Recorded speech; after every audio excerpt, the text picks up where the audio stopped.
Kalau kita mau cari uang, ya harus di dunia finansial. Nggak mungkin enggak. Bisa itu insurance, ya kan? Dan instrumen lainnya, termasuk network marketing. Nah, cuman sampai detik ini, Pak, selama saya mungkin 20 tahun lah, 20 tahun mungkin ada lah. Saya di Jakarta gitu ya, untuk belajar, saya belum pernah menyentuh yang namanya perusahaan yang bermain di sisi mungkin dibilangnya itu BO gitu. Sebenarnya kan BO itu kesingkatan bisnis online sebenarnya. Tapi yang lebih konotasi BO itu money game lah.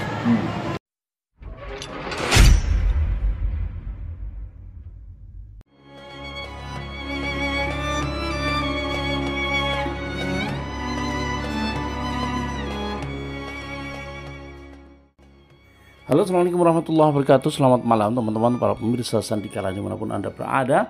Ketemu lagi dengan saya Imtihan Anis di channel Sandikala. Teman-teman, malam ini saya berada di kantor Billion Link Community. Bersama saya sudah ada Pak Dave, ya, Ketua Umum Komunitas Billion Link Community. Saya akan kupas tuntas malam ini segala hal tentang Billion Link Community ini. Siapa tahu kita mendapatkan insight dari ketua umumnya langsung. Mari kita saksikan perbincangan saya dengan Pak Dave Salim. Check it out. Nah, jadi mengapa kok komunitas? Ya. Apa itu? Maksudnya apa ini? Jadi Wong bisnis kok komunitas gitu. Jadi gini Pak, sebenarnya kalau di bisnis ini mungkin dari pengalaman-pengalaman sebelumnya, akhirnya kenapa kita beralih membangun komunitas. Nah, mungkin kalau rekan-rekan pernah searching di Google, ada namanya Mina Vision Corp, itu kebetulan perusahaan saya. Kita waktu itu bersinergi dengan Nahdlatul Ulama. Nah, dengan berjalannya ini banyak sekali memang regulasi-regulasi yang harus kita ikuti dari sisi bisnis. Apalagi mulai banyak aturan-aturan yang memang bagus sebenarnya untuk apa? Tertib.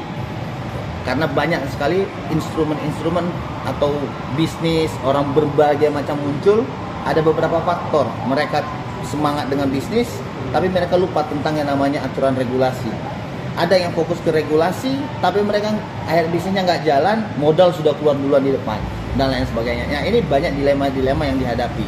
Nah, akhirnya kita lihat ya mereka-mereka yang sudah punya pengalaman aja yang bisa sukses dalam arti kata membangun sesuatu gitu. Nah, sedangkan teman-teman yang mencoba akhirnya harus mengalami proses gagal-gagal ini. Proses belajar ini panjang, Pak. Akhirnya apa? Bukan termasuk saya. Oh, gitu. Nah, kita melihat bagaimana meminimasi proses-proses itu sih sebenarnya. Nah, dengan membangunnya komunitas, kita punya ruang gerak lebih besar. Artinya begini, kalau saya mau bicara kita ngomong satu bisnis, coba ide dari Bapak apa bisnisnya misalkan contoh. Ya, misalkan yang Bapak ngerasa oh ini satu bisnis misalkan. Misalnya periklanan misalnya. Oke, periklan advertising. Advertising. Ketika saya mau berbisnis advertising, saya harus create market, saya harus urus izin dan lain sebagainya. Nah, ketika lewat komunitas, ketika Bapak atau anggota dari komunitas kita, Bapak punya passion di advertising, Bapak sudah tahu segala macam tentang advertising. Yang Bapak punya, yang Bapak butuh modal. Kepercayaan dan jaringan tadi untuk bisa untuk lakukan biar kemampuan Bapak itu ada tempat untuk dicurahkan. Nah, kendalanya akhirnya apa? Terbentuk di modal, terus harus butuh waktu, urus izin segala macam. Tapi Bapak punya market. Ada market karena ada komunitas. Nah, dengan adanya komunitas, kita itu tidak mau mengubah beliefnya orang. Kalau perusahaan, saya contoh perusahaan advertising. Artinya saya punya idealisme bahwa advertising the best business for me. Ya. Sehingga ketika saya berpartner, saya meyakinkan orang lain untuk percaya akan bisnis saya sehingga dia bisa berpartner dengan saya. Nah, dengan komunitas saya tidak perlu mengubah beliefnya orang, tapi kita mengakomodir. Bapak punya belief di advertising, gampang. Kita punya jaringan. Oh, ini ternyata dia punya kapasitas yang sudah ada izinnya lengkap, ininya lengkap, punya semuanya lengkap, kapasitasnya lengkap, kolaborasi. The power of kolaborasi itu yang kita bangun sebenarnya. Iya, tadi saya waktu jalan ke sini naik bis apa namanya Transjakarta. Jakarta Kota Kolaborasi. Pak Anies yang bikin. Oke. Tapi untuk sampai tahap ini kan tentu pengalaman-pengalaman apa? Panjang, Pak. Pengalamannya ya pasti tetap jatuh bangun lah ya. Dulu saya bangun satu konsep untuk mengintegrasikan antara bisnis dan bisnis, akhirnya kita berkompetisi, bukan berkolaborasi. Nah, ketika Bapak membawa satu branding, satu perusahaan itu dikatakan perusahaan ketika dia punya legal standingnya, atau manusia human itu dikatakan manusia berdasarkan KTP-nya kan gitu. Punya KTP. Nah, kalau bicara sifat lain lagi kan, bisa aja sifatnya aneh-aneh, tapi KTP. Begitu juga company. Nah, ketika kita bicara company itu berarti kan ada yang namanya head to head. Kalau kita bicara mengenai pengalaman dasar cara berpikir begini, ada tempat bakso tuh rame banget. Kalau saya mau buka bakso yang rame seperti orang ini, saya harus belajar tanya dengan orang yang udah sukses. Betul. Kemudian saya cari tempat yang mungkin bisa menunjang, strategis ya. Tapi nggak mungkin saya buka tempat sampingnya dia. Oke, diajarin saya buka di sampingnya dia, akhirnya jadi kompetisi. Tapi ketika kita berkolaborasi, pergeseran mindset dan pola pikir ini akhirnya merubah cara kita bekerja sama. Akhirnya saya buka di sampingnya, ya udah mungkin merek lain, tapi barang dia semua di sini gitu. Dia jadi yang mengedukasi juga ngerasa tidak mengganggu ini, tapi malah dapat income tambahan. Malah daripada nyaingin mendingan ngancanin. Yang punya bisnis sudah running pun dia mau ngancanin tadi gitu. Oke. Akhirnya apa? Yang ngancanin tadi pasti dibantu total sama yang ngancanin, Pak. Enggak, tapi maksud saya gini. Pak David ini kan tiba-tiba, karena saya belum pernah ya, saya sudah dari 2000 sambil minum ya. Iya, dari 2020 kan BO main macam-macam ya. Baru kali ini saya melihat BO tapi kok bikin komunitas. Nah, sebelum ini apa? Sebelum ini Pak Dev ngapain kok tiba-tiba bikin komunitas gitu? Apa ini ide fresh atau ada cerita sebelumnya atau gimana?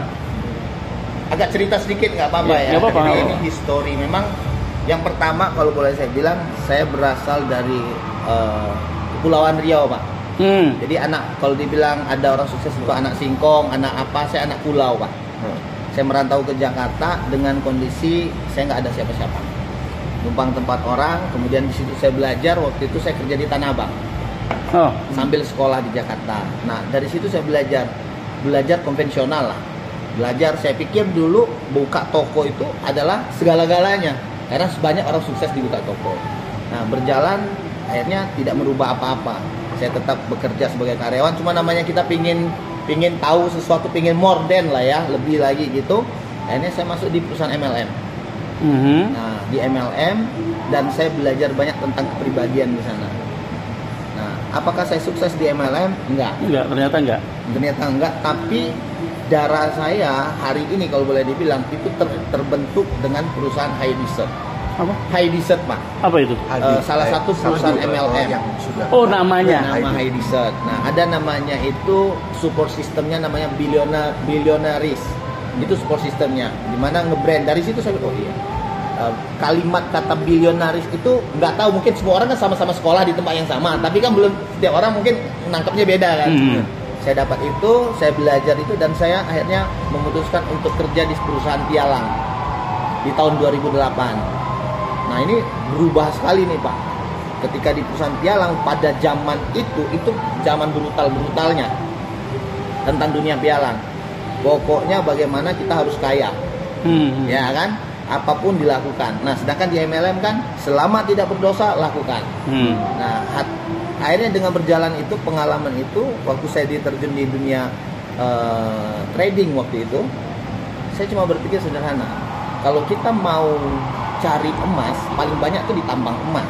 Ya sama. Kalau kita mau cari uang, ya harus di dunia finansial. Nggak mungkin enggak. Bisa itu insurance, ya kan? Dan instrumen lainnya, termasuk network marketing. Nah, cuman sampai detik ini, Pak, selama saya mungkin 20 tahun mungkin ada lah saya di Jakarta gitu ya untuk belajar, saya belum pernah menyentuh yang namanya perusahaan yang bermain di sisi mungkin dibilangnya itu BO gitu. Sebenarnya kan BO itu kesingkatan bisnis online sebenarnya. Tapi yang lebih konotasi BO itu money game lah. Nah, saya itu nggak pernah, karena memang waktu saya di MLM itu sudah mental block saya terbentuk bahwa yang seperti BO itu dapat, tapi ya ada finishnya. Tapi ketika kita membangun satu sistem atau satu support system, ini untuk jangka panjang. Dan mungkin itu saya bangun dan saya terapkan di perusahaan pialang yang notabene agak berbeda nih. Ternyata berhasil. Ternyata berhasil dan rekan-rekan boleh searching lah ya. Maksudnya pengalaman saya 13 tahun di dunia pialang, itu kita nomor 1 di Indonesia. Perusahaan apa namanya? Solid Gold Berjangka. Solid Gold Solid Gold. Berjangka. Dan saya kenal Pak David, income-nya sekitar kurang lebih 1 M per bulan. Pada zaman itu. Waktu zaman itu. Waktu Saya kenal sebelum pandemi ya Pak. Ya. Waktu di Solid Gold Berjangka. Solid Gold Berjangka. Nah jadi memang ya apapun orang bilang tentang pialang itu gini, buktinya yang menjalankan sejahtera kan. Banyak yang disejahterakan. Nah, itu saya berjalan. Kemudian akhirnya saya memutuskan. Waktu itu saya hijrah Pak. Ya, saya kenal, terus akhirnya saya memutuskan untuk saya stop. Ya muncul idealisme saya muncul. Artinya bukan orientasinya bukan uang lagi waktu itu.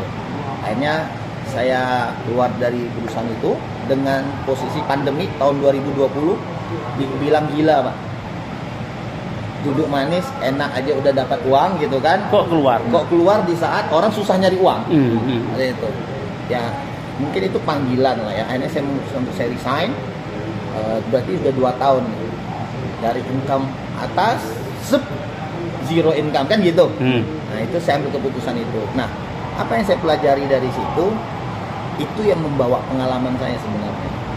Artinya di dunia keuangan ini ya beruntung teman-teman, kalau saya bilang teman-teman beruntung ada bersama saya itu karena saya nggak pernah nyentuh BO. Bukan saya bilang salah BO itu, tapi orang punya pola bisnis itu macam-macam. Nah di saya sendiri itu nggak kena yang kayak gitu. Kayak contoh misal kita bangun sistem segala macam, itu angkanya selalu angka pasti.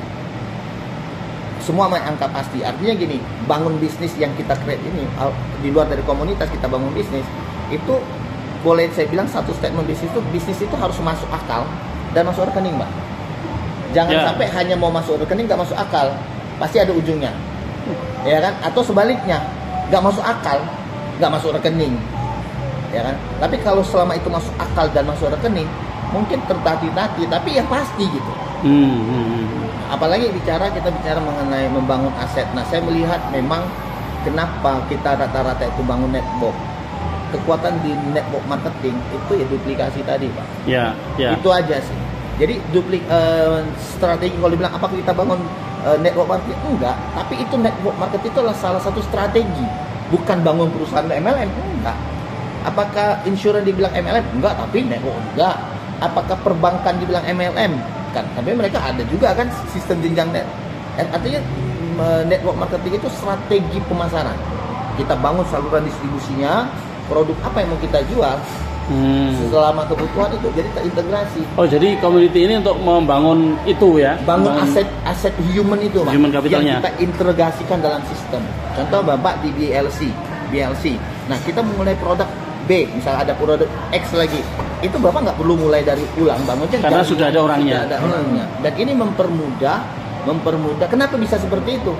Kan beda izin usaha ini dengan izin usaha ini kan beda. Kan kita nggak ngurus izin itu Pak. Izin itu masing-masing yang sudah mempunyai. Iya sudah yang punya izin. Itu tinggal masuk. Tinggal masuk. Nah masuk. Akhirnya mempersingkatkan prosesnya orang mau memulai.